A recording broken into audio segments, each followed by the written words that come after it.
सोचा था कंटेंट से पैसे कमाऊंगी, पर मैं यहाँ जेब से ही पैसा लगा के कंटेंट बना रही हूँ। हेलो जी, गुड मॉर्निंग।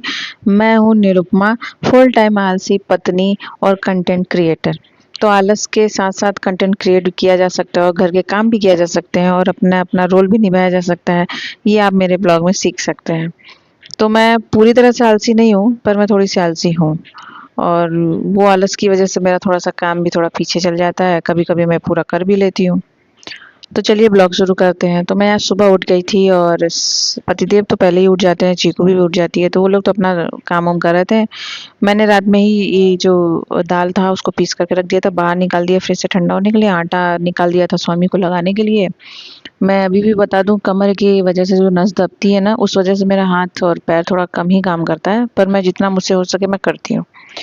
तो मैंने ये सोच रखा था कि मैं इससे बनाऊंगी पराठा, और बेसिकली मैंने सोच रखा था कि स्वामी के लिए ही बनेगा, क्योंकि मैं नहीं रहूंगी कम से कम 3-4 दिन का खाना, तो मतलब टाइम टाइम का खाना मैं फ्रिज में रख के जाऊं ताकि ये खा ले। और ये बंदा, मैं सच बताऊं, जितने दिन मैं नहीं थी उतने दिन में इसने अपनी तबीयत खराब कर ली, वीकनेस कर ली और वेट भी लॉस कर लिया।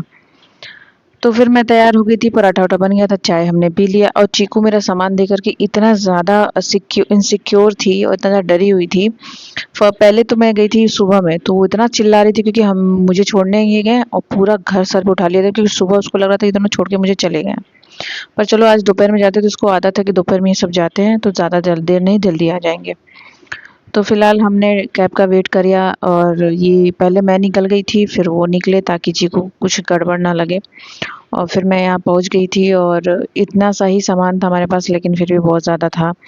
और लौटते टाइम तो भैया मैंने सामान गाड़ी में रखवा दिया था, क्योंकि ये मम्मी और ये कार से आए थे, तो मेरे पास फिर भी सामान ज़्यादा हो ही गया था। तो लौटते टाइम का भी मैं आपको दिखाऊंगी।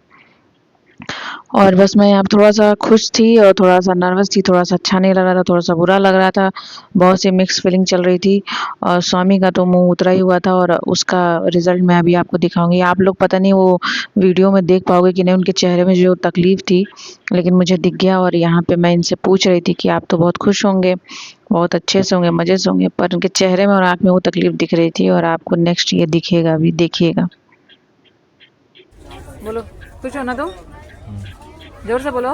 हाँ यार, मैं बहुत खुश हूँ। मैं मायके जा रही हूँ, तुम खुश हो ना? बहुत ज़्यादा। फिर से बोलो। I am excited. हवा में उड़ रहे हो? नहीं, इतना भी नहीं। इतना धीरे बोल रहे, सुनाइए नहीं दे रहा है। मुझे तो तकलीफ दिख गई थी थोड़ी सी, लेकिन बुरा लग रहा था, तो क्या कर सकते हैं, जाना था तो जाने ही, ट्रेन चल दी थी। और फिर मतलब मैं मुझे सच बताऊं, टेम्पो में, कार में, और मतलब बाइक, बस स्कूटी और बाइक पे नहीं लगता है मुझे। कार में भी, ट्रेन में भी अब उल्टी लगने लगा था, और पूरे टाइम मैं परेशान थी। मैं बैठ रही थी, मैं खड़ी हो रही थी, मैं 2 घंटे 2.5 घंटे खड़ी थी। मैंने फिर वहाँ पे बॉय वॉय जो होते हैं, चादर वगैरह देते हैं, उनसे मैंने बोला 2-3 बार कि भैया कोल्ड ड्रिंक ला दो, मैं पी लूँ थोड़ा सा, मुझे बहुत ज़्यादा उल्टी लग रही है, सफोकेशन हो रहा था। और सही बताऊँ, ये एसी कोच था, लेकिन इसमें से लग रहा था जनरल है, पूरे भरे पड़े थे, इतना सफोकेशन मैं बता नहीं सकती। तो किसी तरह से मैंने खुद भी कोल्ड ड्रिंक अरेंज किया, और फिर भैया भी ला करके दे दिए थे, तो मेरे पास हो गया था। फिर मैं यहाँ पहुँच गई थी। मैंने ज़्यादा कुछ रिकॉर्ड नहीं किया, शूट नहीं किया, क्योंकि मैं बहुत ज़्यादा परेशान थी ट्रेन में, बहुत सी चीज़ें थी मैं रिकॉर्ड कर सकती थी लेकिन नहीं की। फिर मैं पहुँची शाम को, लगभग टाइम से पहले ही पहुँचा दिया था, 5:15 बजे ही। और फिर मेरी बहन, पापा तो बाहर थे। पापा को मैंने मना किया था कि आप मत आइएगा स्टेशन पे, क्योंकि एक बार और प्रॉब्लम हो चुकी है, हादसा हो चुका है। वो मुझे छोड़ने जा रहे थे, और फिर वो ट्रेन चल रही थी, चलती ट्रेन में से उनको उतरना पड़ा था। और मुझे आज भी वो दृश्य आता है सपने में, या कहीं भी मेरे ख्याल आ जाता है ना, मैं डर जाती हूँ, मैं सो नहीं पाती हूँ।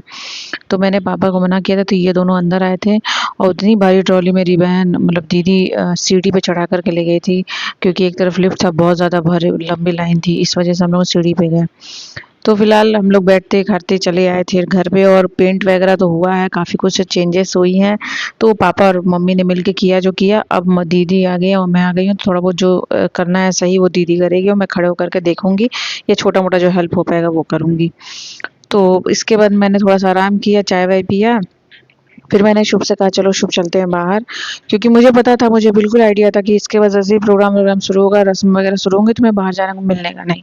तो यही 2-3 दिन है जिस दिन जब मैं जा सकती हूँ। तो मैंने सबसे पहले कहा कि चलो चलते हैं टिकिया खा के आते हैं, चाट। गोरखपुर की चाट मैं बहुत मिस करती हूँ, फुल्की भी मिस करती हूँ। तो मैंने थोड़ा सा आराम करने के बाद शुभ को बोला कि चलो चलते हैं। तो हम दोनों निकल गए थे और इतनी खराब सड़कें हो गई हैं हमारे ही एरिया की हुई हैं, गोरखनाथ एरिया की, कभी गोरखनाथ की तरफ से भी और तरंग की तरफ से भी। बाकी सब जगह की थोड़ा बहुत ठीक है, अलीनगर वगैरह तो रास्ता ही बंद है कि जाना ही नहीं, तो रोड कहाँ से खराब होगा। और हम लोग इतनी लंबी भीड़ में फंसे थे, फिर भी हम लोग गए और लगभग 8:30 बजे तक हम लोग लौट के आ गए थे खा पी के। फिर हम घर पे आए, खाना पीना खाया और फिर मैं सो गई थी, थक गई थी। तो थोड़ी बहुत बातें की, थोड़ी बहुत जो चीज़ें देखनी थी दीदी को, उससे मंगवाया था मैंने दिल्ली से वो, और दीदी के कुछ सामान थे जो मैंने लेके गई थी, जैसे मैंने आपको दिखाया था बनियान वगैरह उसके बच्चे की। तो यही सब हम लोगों ने किया और फिर नेक्स्ट डे का फिर सोचा क्या करना है क्या नहीं। और फिर मैं मिलती हूँ आपसे नेक्स्ट ब्लॉग में, और बहुत सारी चीज़ें अब आने वाली हैं। बने रहिएगा, पूरा ब्लॉग देखिएगा, सब्सक्राइब करिए, कमेंट करिए और शेयर ज़रूर करिए अपनी फीलिंग्स। तब तक के लिए ये एंजॉय करिए ब्लॉग, और मैं फिर मिलती हूँ आपसे। Bye bye bye.